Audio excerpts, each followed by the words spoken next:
Buat kalian yang lagi cari mechanical keyboard, bisa cek yang satu ini. Dengan harga 600 ribuan ada Phanteks Atom Pro 83.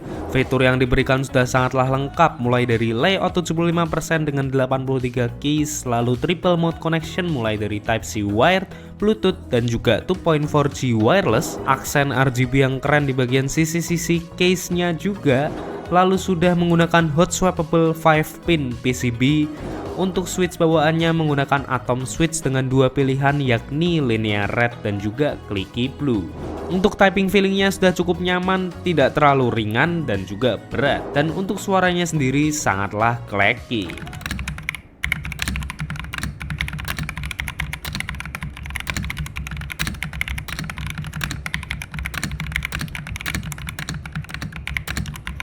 Jadi, apakah keyboard yang satu ini bisa menjadi pilihan kalian?